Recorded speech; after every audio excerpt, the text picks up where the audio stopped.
이 은닉 자산을 검찰이 찾아냈습니다. 김만배 씨 일당이 숨겨놓은 은닉 자산으로 의심되는 자산을 검찰이 이제 수표까지 140 몇 억이죠. 이거를 확보했습니다. 실물 수표를.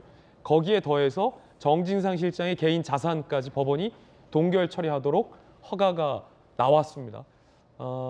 검찰 일각에서는 이 은닉 자산이 김만배 씨의 생명줄이다라는 은유, 비유, 메타포도 나왔는데 김만배 씨가 마음을 바꿔서 입을 열까요?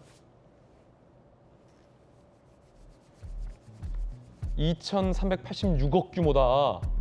범죄 수익이 추징보전 청구를 했어요. 이 중에 1,000억은 추징보전 조치가 됐어요. 최근 구속된 측근들 김만배 대장동 배당금을 마지막 생명줄로 여겼다. 근데 그거 지금 추징 보전될 위기입니다. 13일 재판에서 김만배 진술이 주목된다. 구자룡 네. 변호사님, 이거 추징 보전이 되면 될 경우, 안 될 경우 김만배 씨에게 어떻게 차이가 있습니까?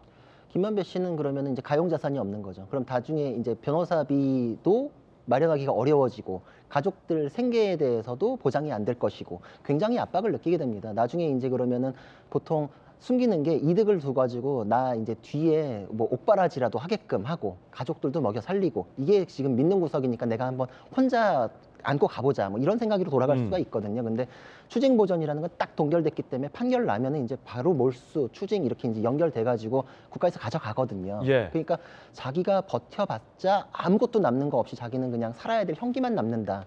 이 상황이 되면은 뭐 심경의 변화를 일으킬 수 있고 제가 보기에는 이제 자작극에 대한 의심도 있는 그 자해 그때가 자기 측근 2명에 대한 영장실질심사 청구됐을 때잖아요. 결론 나오기 직전에 자해를 했다는 것은 그 결론 나오는 거 보고 나 입장 정리하고 변호사하고 상담하고 뭐 적어도 한 달 정도 시간은 좀 숨고르기 시간을 벌어야겠다 이런 생각이 작용했을 가능성이 있거든요. 근데 네. 아니나 다를까 그러고서 이제 측근 2명 구속됐잖아요.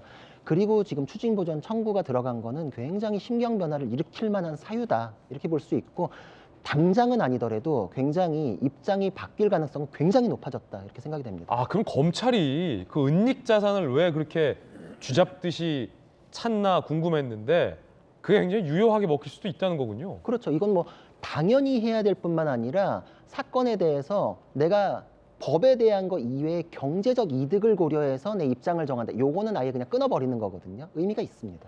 박정호 의원님께서는 어떻게 보십니까?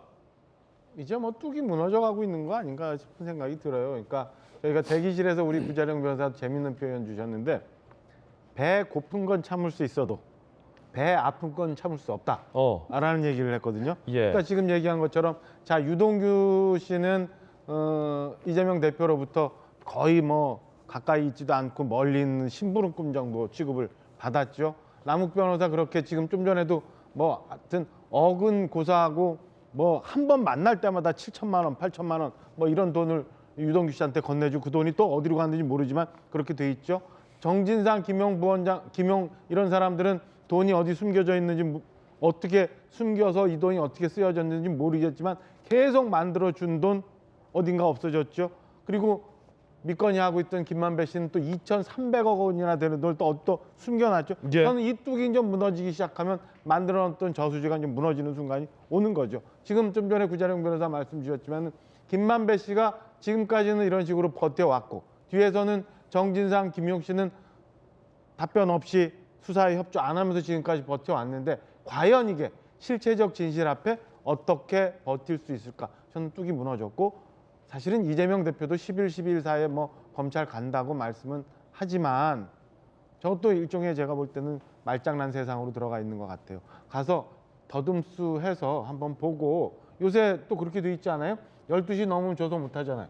그러니까 어느 시점에 신간 들어갔다가 12시 전에 하고 나와서 나 조사 다 끝났습니다 라고 한다면 그 다음에 검찰이 추가적인 수사를 할 때는 나 일단 협조를 했으니까 더 이상은 협조 못 하겠다 라고 하는 명분을 쌓기 위해서 저렇게 하고 있는 것 아닌가라는 생각입니다. 그래서 무너진 뚝이 두려워서 다들 지금은 서로 간에 저 친구는 어떻게 진술을 할지 저 친구는 앞으로 어떻게 갈지에 대해서 염탐하고 있는 그런 상황으로 가고 있다고 봐서 저는 시간만 지나고 나면 실체적 진실이 다 드러날 수 있다. 그래서 국민들이 이 건에 대해서 올바르게 판단할 수 있는 그런 순간이 올 거다라고 보고 있습니다. 예. 아시다시피 이제 남욱, 유동규,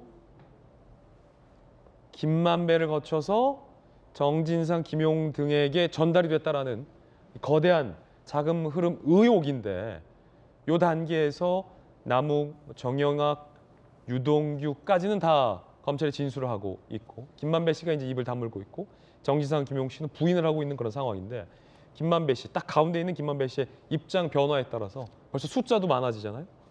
앞으로의 어떤 수사 방향과 판가름이 많이 갈라질 것 같습니다.